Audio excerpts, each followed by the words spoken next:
Hello. Hello. हाँ हाँ गुरुजी, गुरुजी हाँ प्रणाम। हाँ, प्रणाम। आपका प्रणाम स्वीकार है। आपको भी प्रणाम। बोलिए बोलिए। हाँ, और गुरुजी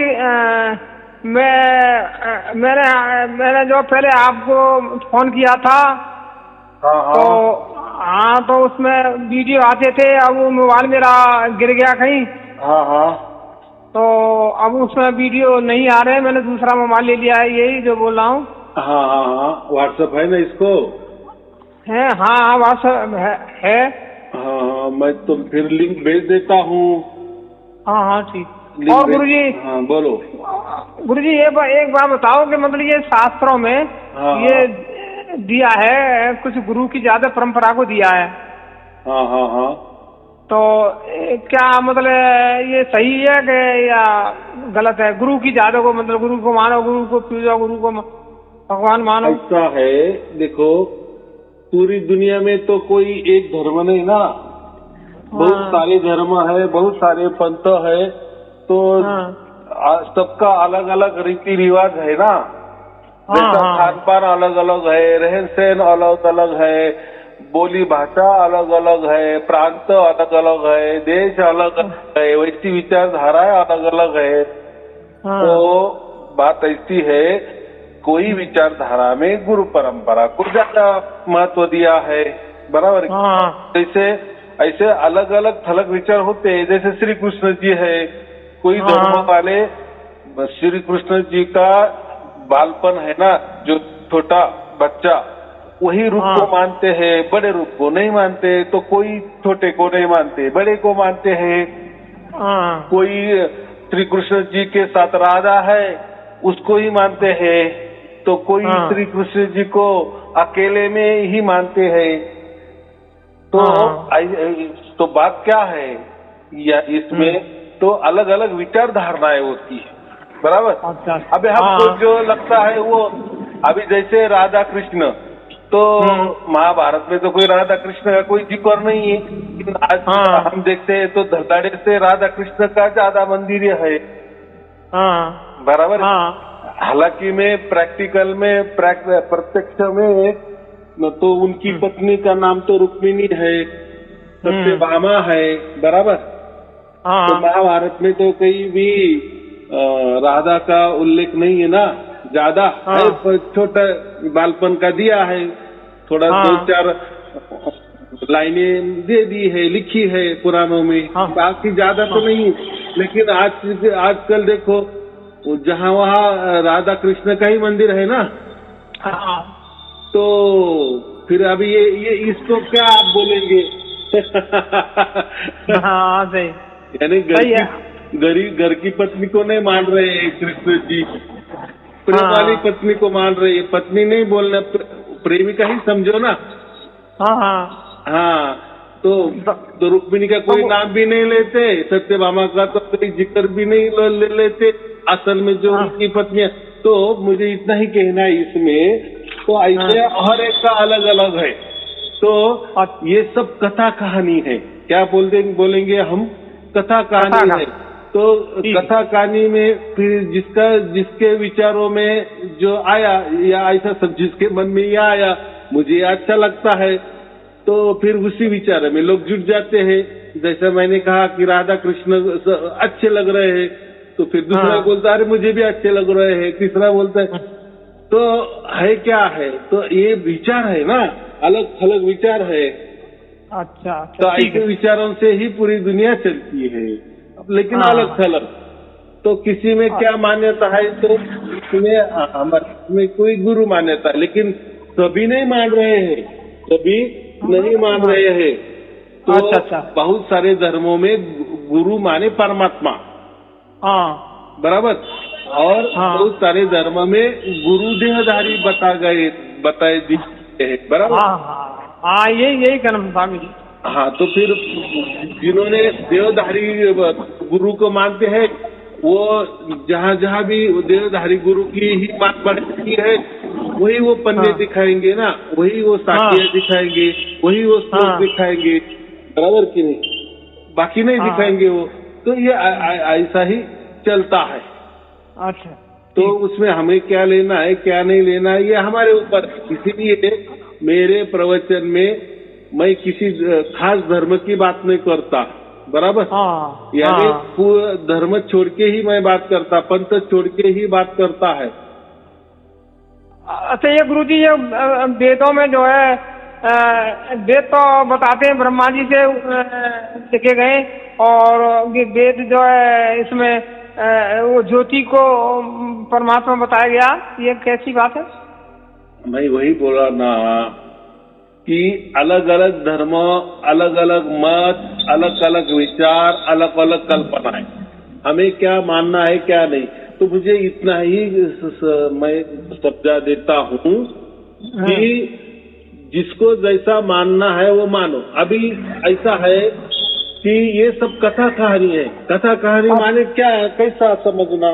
जैसे फिल्में होती है ना, फिल्में, हाँ हाँ, तो फिल्मों में कैसा अलग अलग कथा कहानी बताते हैं ना।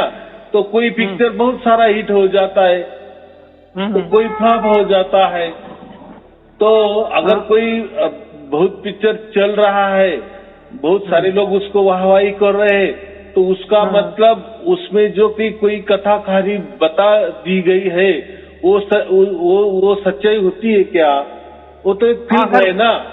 हाँ फिल्म है, सही है। हाँ, फिर ऐसा अगर हमने समझोगा अरे नहीं वो फिल्म तो बहुत सारे लोगों ने देखा, करोड़ों करोड़ों का उनको पैसा भी मिला, बहुत हिट हो गई, बहुत हिट हो गई, पूरी दुनिया में हिट हो गई, लेकिन उसमें जो कोई बताया गया है उसको लोग मान रहे हैं क्या?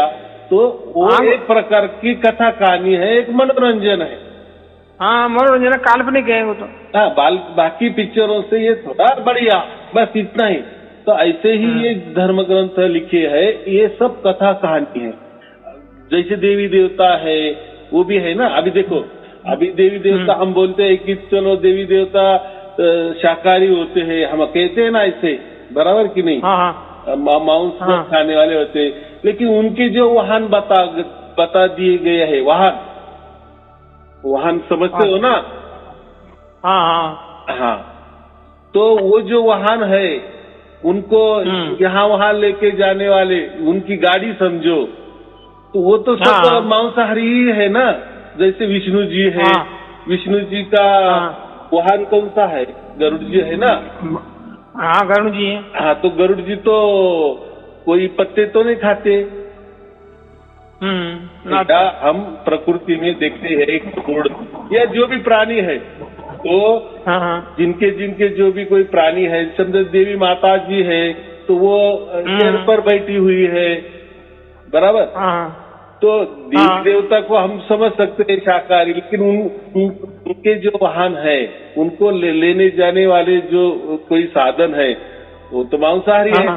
तो फिर ये क्या समझे?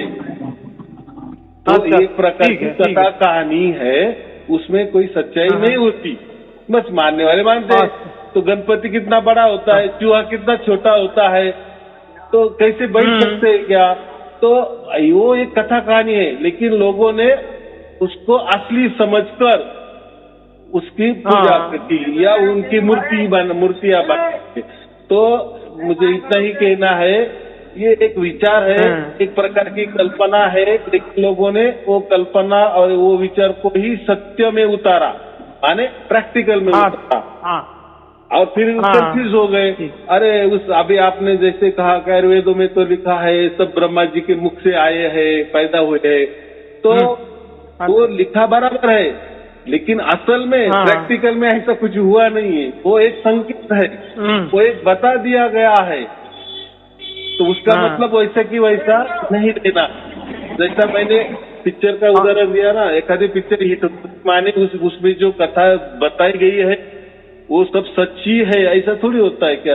वैसा ही एक कथा कहानी वाले जो हम पोथी बोले, पुराने बोले, एक कथा कहानी समझ के उसको पढ़ना, बाकी उसमें ज्यादा ये नहीं है। लेकिन लोग या बाकी गुरुआ लोग जो होते हैं वो नहीं समझा देते, क्योंकि उनको ही उतना बुद्धि नहीं है ना, वो क्या बेचारे बताएंगे। तो ऐसा हर धर्म में है, ऐसा हर धर्म में है, हर पंथ में है। सब हमको दुविधा लगेगी, यानी हम थोड़ा विचार करेंगे। तो अभी जैसे गुरु का आपने उदाहरण दे दिए, तो गुरु का मतलब होता है परमात्मा। तो लोग खुद को गुरु बताने लगे, तो परमात्मा कैसा हरमास्ता हो सकता है? नहीं हो सकता है ना। अगर परमात्मा एक ही है, परमात्मा एक ही है, तो अगर वो शरीरधारी हमने पकड़ा तो फिर शरीर आया, तो फिर शरीर नर है क्या नारी है? आए के दो अभी बराबर। अगर वो नर है समझो, तो उनको भी कोई नारी होगी कि नहीं? चलो वो भी नहीं है, नारी नहीं है, वो अकेला ही नर है परमात्मा, तो फिर उसको भी किसने तो भी नर ने ही जन्म दिया होगा। कितनी सीधी बात है, बराबर कि नहीं? चलो वो नर है, मनुष्य जैसा है, तो वो भी श्वास लेता होगा, बराबर। श्वास लेता होगा कि नहीं, बराबर। आकाश के नीचे रहता होगा, उसके भी पानी पीता होगा, उसके भी शरीर में खून दौड़ता होगा, उसके भी कोई विचार होंगे, उसको भी कोई हद होगी, कोई सीमा उसकी भी होगी जैसी मनुष्य की होती है। चलो हम थोड़ा मनुष्य के थोड़ा कम समझो, वो मनुष्य को परमात्मा जैसे मनुष्य को थोड़ा ज्यादा शक्ति, तो क्या कुछ भी किए तो वो तो हम क्या कहते हैं, शरीर तो ये पंचमहाभूतों का ही पुतला है ना। क्या है? तो परमात्मा तो कोई पंचमहाभूतों का पुतला नहीं हो सकता। माने जो परमात्मा है वो कभी शरीरधारी नहीं हो सकता। अगर शरीरधारी हो जाएगा तो वो प्रकृति के बस में आ जाएगा। शरीर जो है हमारा वो कहाँ पलता है, फूलता है? प्रकृति में ही फलता फूलता है ना, बराबर की। शरीर के लिए हवा की जरूरत है, हवा कहाँ मिलेगी? प्रकृति में मिलेगी।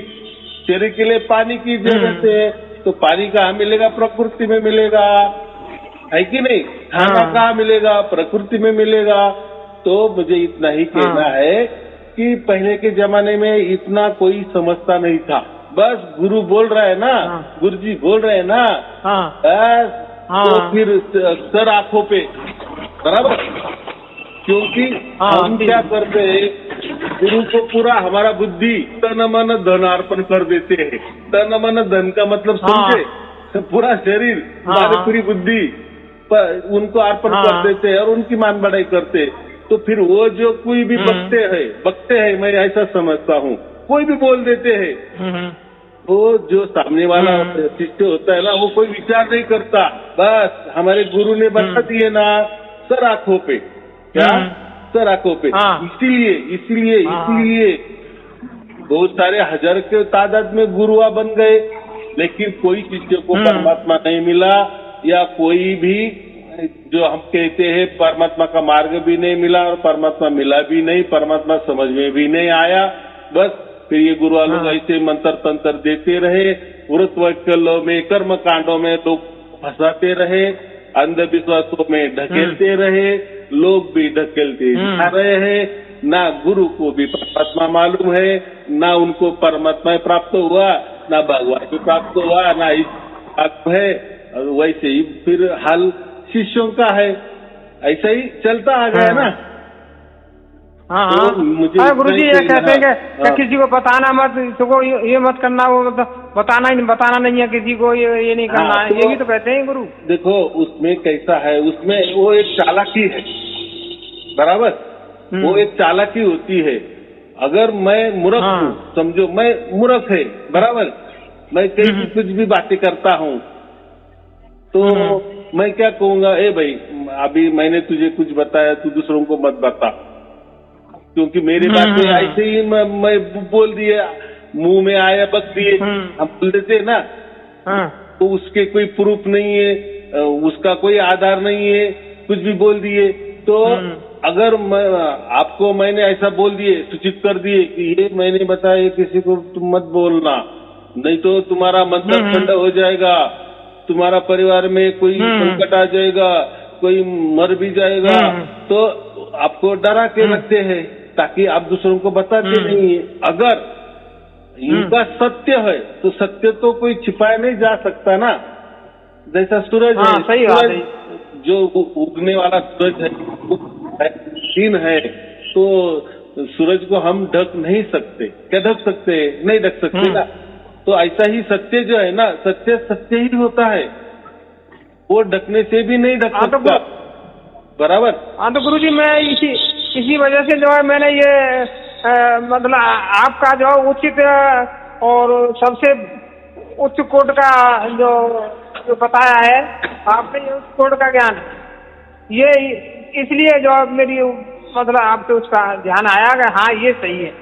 हाँ, तो ये कैसा है, देखो मेरा सत है, इसलिए मैं डंके की चोट में बोलता हूँ ना, अब लोगों को भी बोलता हूँ कि आप भी ये ज्ञान दूसरों को बांटो, डंके की चोट पे बांटो, तो उससे भी क्या समझ में आ जाएगा, तो दूसरा कुछ तो भी बताएंगे ना इसके बारे में।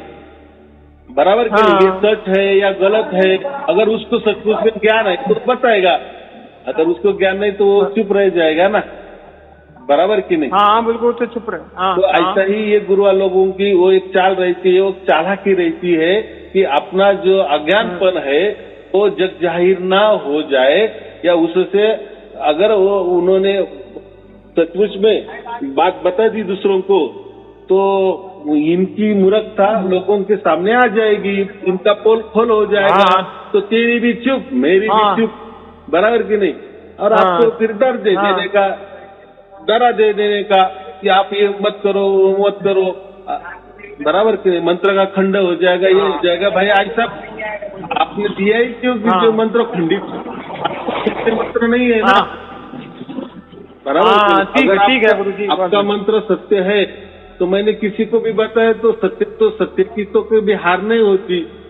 बराबर। सत्य की तो किसी को नजर नहीं लगती, या सत्य कभी असत्य साबित नहीं होता। कितनी सच्ची बात है, माने सत्य आखिर तक सत्य ही रहता है, तो सत्य को कोई आखिरी भी नहीं कह सकते, या उसकी कोई बात भी नहीं कह सकते, या उसका कोई एंड भी नहीं है। सत्य सत्य, उसको हम सनातन कहते हैं। बराबर। तो गुरुजी ये सत्य और सत्य में तो बहुत जमीन आसमान का सत्य तो भगवान के लिए प्रयोग किया गया, और सत्य जो प्रकृति में प्रयोग किया गया है। हाँ, तो मैं यही कह रहा हूँ ना, सत्य यही गुरु होता है, लेकिन सत्य कोई देहधारी वाला नहीं होता। माने सत्य कोई देहधारी गुरु नहीं हो सकता, क्योंकि देहधारी गुरु ने भी जन्म लिया है ना, और वो भी प्रकृति के अधीन है ना। अगर किसी गुरु ने बता दिए कि मैं सोऊंगा ही नहीं, ऐसा हो सकता है क्या? 2 दिन वो जागता रहेगा, लेकिन तीसरे दिन उसको नींद आने वाली ही है। माने वो भी किसी के अधीन में है ना, उसको खाना पड़ेगा कि नहीं, उसको टॉयलेट जाना ही पड़ेगा कि नहीं। माने प्रकृति में रह रहा है तो प्रकृति की बातें उस पर असर करेगी कि नहीं। तो परमात्मा के लिए तो प्रकृति, देखो श्री कृष्ण जी ने अर्जुन को क्या कहा था, जहां भी मैं जाता हूं तो प्रकृति को मैं अधीन करता हूं, मेरे मुट्ठी में लेता हूं, और फिर मैं दूसरे के अंदर प्रवेश करता हूं। बराबर। अगर मैंने प्रकृति को अधीन नहीं किया तो डायरेक्ट नहीं जा सकता, मैं किसी के अंदर प्रकट नहीं हो सकता। बराबर। इतना सीधा बता दिए ना, तो मुझे इतना ही कहना है।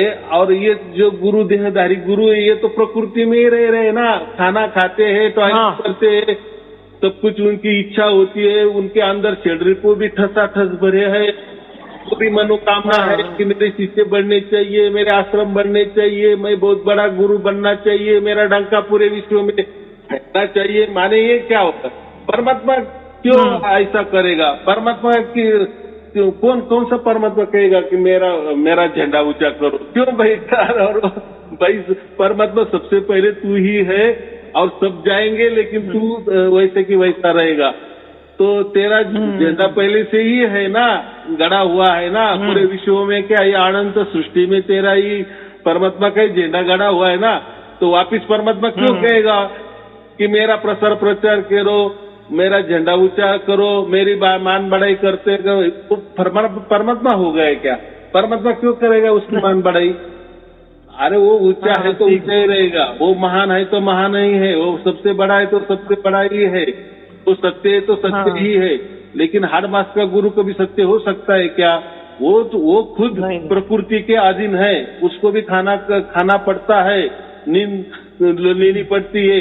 यानी जो हम कहते हैं ना, आहार निद्रा भय मैथुन, तीनों का भी उसको डर होता है कि नहीं? हाँ। इसमें वो चलता है कि नहीं? तो अगर वो परमात्मा है तो उसके बस में होना चाहिए सब कुछ, होता है क्या? माने नहीं, कहना चाहिए कि मैं नहीं खाऊंगा, अरे मुझे क्या खाने की जरूरत है, मैं परमात्मा हूं ना। तो गुरु जी को कुछ मत खाने दो, देखो बारा कितना दिन भूखा रहता है, बराबर कि नहीं? हाँ, उसको टॉयलेट को भी मत जाने दो।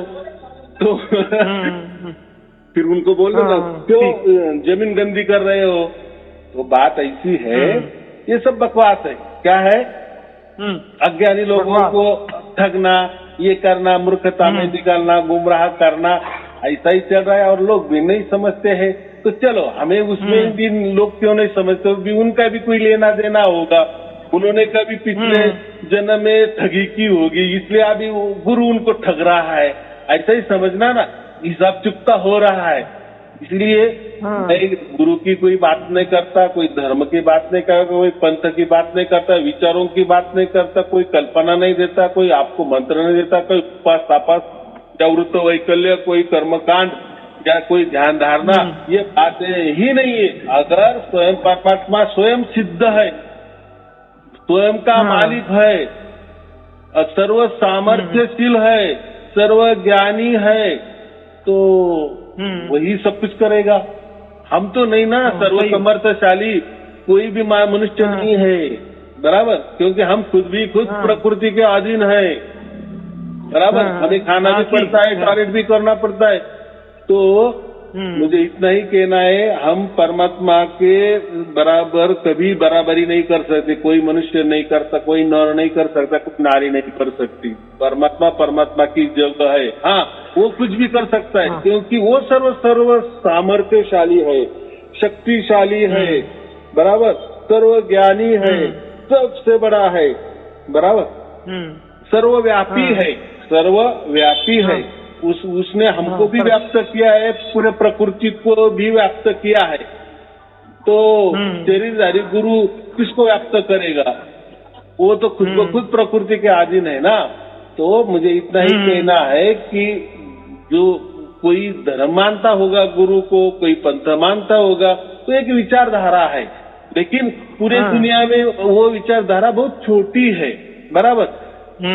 तो फिर वो गुरु की विचारधारा में जो जाता है, तो फिर वो गुरु की महिमा मंडित करेंगे ही ना, लोगों को खींचने के लिए। लेकिन कोई ऐसा, अभी ये मेरा प्रवचन है, ये सुन के अगर गया वो गुरु जी के पास, गुरु जी आपकी तो बहुत ठाट बाट से आरती भी होती है, आपने तो आपकी आरती भी तैयार की है, बराबर, लोग आपकी आरती भी उतार रहे हैं, आप तो खुद को परमात्मा भी बोल रहे हैं, परमात्मा को भी घोषित किया है, इस हाथ से नहीं उस हाथ से, किसी तो भी चालाकी से आपने पुस्तकों में लिख दिया है कि मैं ही परमात्मा हूँ, मैं ही कबीर जी का अवतार हूँ, मैं ही ये हूँ, मैं ही हूँ। देखो, चालाकी से तो वो भी कर सकते हैं ना, कि मुझे लोगों को समझा दो कि मैं ही परमात्मा हूँ, मेरी मान बढ़ाई लोगों को करने को कहो, मेरी पूजा अर्चा करने को बोलो, मुझे देवता मानो, देवता ने गुरु मानो, गुरु मुझे परमात्मा ही मानो, तो सब कुछ करता है। और फिर तो लोग डर के मारे समझो, भाव के मारे समझो, अंध श्रद्धा के माने समझो, श्रद्धा के माने समझो, वो भी वैसे ही करने लगते हैं और उनकी मान बढ़ाई करते हैं। फिर लोग देखते हैं, फिर लोग भी उनकी मान, ऐसे ही बढ़ता है ना उनका। तो ये सब अंधविश्वास है। वो कहते हैं ना, गुरु भी अंधा और शिष्य भी अंधे, दोनों भी ठेलम ठेला, ऐसा कुछ है ना। अभी मुझे तो कोई इतने ये नहीं आते, श्लोक भी नहीं आते या कोई ये भी नहीं आते। मैं खुल्लम खुल्ला एकदम सब धर्म पंथ छोड़ के बात करता हूँ, बराबर। ना उसमें कोई साकी है, ना कोई शब्द है, जो भी है शुद्धतम परमात्मा का ज्ञान, बराबर। और ऐसा परमात्मा कि जो आपको ही प्राप्त होता है, आपके ही भाग्य से प्राप्त होता है, उसमें मेरा कोई लेना देना नहीं होता। हाँ, मेरा लेना देना क्या है? बस मेरे प्रवचन सुनो, मेरे प्रवचन सुनो, मेरे प्रवचन सुनो, उससे होता है आपका विवेक जग जाता है। कितनी सच बात है, आपका विवेक जब जग जाता है, आपका भाग्य जब जग जाता है, आप अज्ञान से बाहर आ जाते हो, तब आपको सब दुनिया में क्या खेला चल रहा है वो समझ में आता है और असली परमात्मा समझ में आता है। बस ये तो सब परमात्मा तो देख रहा है, क्योंकि परमात्मा तो कन कन में है, हम कहते हैं ना, तो आपका विचार परमात्मा तक नहीं जाता क्या? तो परमात्मा यही समझता है कि मेरा ये बच्चा को अभी इसकी अकल ठिकाने आ गई, बराबर, अभी इसको समझ में आ गया कि मैं तो, फिर वो प्रकट होता है। लेकिन जब तक हमारी अकल नहीं चल रही है, हमारी प्रकृति में अगर हम परमात्मा ढूंढ रहे हैं, शरीरधारी में वो परमात्मा ढूंढ रहे हैं, या किसी में परमात्मा ढूंढ रहे हैं, किसी विचारों में परमात्मा ढूंढ रहे हैं, किसी कल्पना में हम परमात्मा ढूंढ रहे हैं, किसी कथा कहानी में परमात्मा ढूंढ रहे हैं, तो परमात्मा तो सब देख रहा है। तो वो क्यों ये करेगा? चलो चलने दो, बच्चा जहाज भी जा रहा है, उछल कूद कर रहा है, करने दो करने दो करने दो। लेकिन ठीक है, जब उसका भाग्य जग जाता है ना, तब उसको बराबर प्रवचन मिल जाते हैं और उसका विवेक भी जग जाता है और उसको साफ साफ समझ में आता है कि परमात्मा क्या होता है, या हमारे परमात्मा हमारी बस की बात नहीं है, मनुष्य की बस की बात नहीं है। हम किसी भी रास्ते से, किसी भी नियमों से, या किसी भी ध्यान से, या किसी भी मंत्र से, या किसी की भक्ति करने से, या किसी भी श्रद्धा रखने से परमात्मा मिलने वाला नहीं है। तो परमात्मा उसकी ओर से ही हमें मिलता है, क्योंकि वो ही सर्वशक्तिमान है, सर्व सामर्थ्य है। ये सब समझ में आता है तो सचमुच में वैसा ही होने लगता है, हमारे साथ घटने लगता है, बराबर।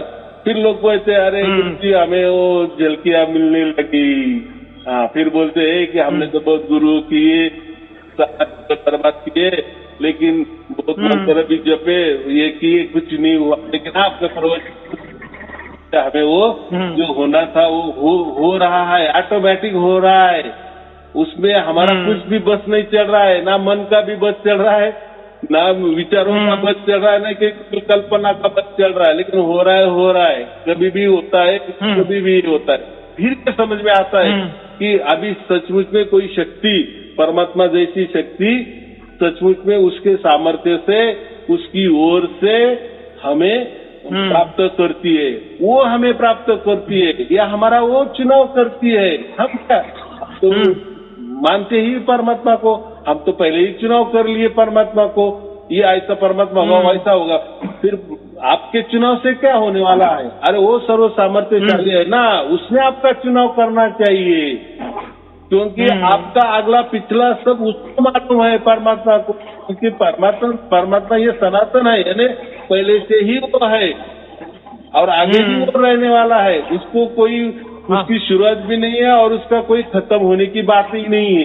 वो उसको हम क्या कहते हैं, अनंत है वो, बराबर, अनंत काल के लिए वो शाश्वत है, सत्य है। तो हम तो अभी जन्मे, तो हमने कितने जन्म लिए हमको क्या मालूम, हम पहले क्या थे ये हमको क्या मालूम। लेकिन परमात्मा तो पहले से ही है ना, उसको तो सब मालूम है ना। तो हमारा भाग्य जब हो जाता है, पूरा हो जाता है, तो किस परमात्मा को समझेगा ना, क्योंकि अगला पिछला हिसाब रिकॉर्ड परमात्मा को मालूम है हमारा। बस यही तो बात होती है, जैसा हमारा भाग्य होता है, परमात्मा उसकी ओर से हमारे पास के आता है, बराबर। और फिर हमारी आत्मा को समझता है कि हाँ परमात्मा ने मुझे छू लिया, मुझे स्पर्श कर लिया, अभी मैं परमात्मा का स्पंदन अनुभव कर रहा हूँ, परमात्मा का स्पर्श अनुभव कर रहा हूँ, परमात्मा की अनुभूति में ले रहा हूँ, अनुभव ले रहा हूँ, उसकी मुझे मिल रही, उसका अनुभव कर रहा हूँ, बराबर। चलो ठीक है, आपको और आपके परिवार के लिए शुभ शुरुआत। गुरु जी एक और कुछ पूछना चाहता हूँ गुरु जी। ये जो आपका जो ज्ञान है, ये जो हम करते हैं, और ये आवाज तो 24 घंटा चलती है, लेकिन रात को ज्यादा तेज चलती है और दिन में अभी कैसा है, उसके ऊपर ध्यान नहीं रखना। माने परमात्मा का ऊपर हम ध्यान रख रहे, ऐसा नहीं होना चाहिए।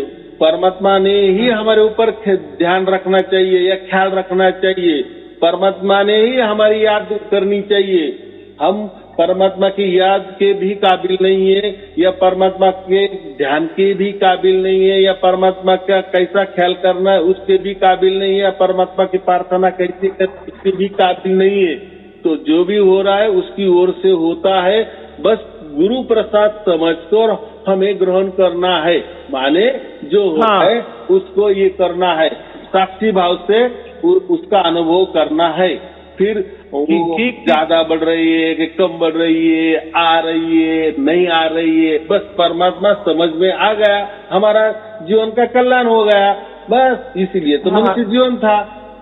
बराबर की नहीं? हाँ, चलो ठीक है, आपको और आपके परिवार के लिए सच्चाई जी, सच्चाई जी, सच्चाई जी। हाँ, आपको भी कोट कोट प्रणाम गुरुजी, आपको भी कोट कोट प्रणाम करता हूँ गुरुजी। और ऐसी कृपा हो आपकी कि मैं आपके दर्शन कर सकूं, बस यही मेरी अभिलाषा है।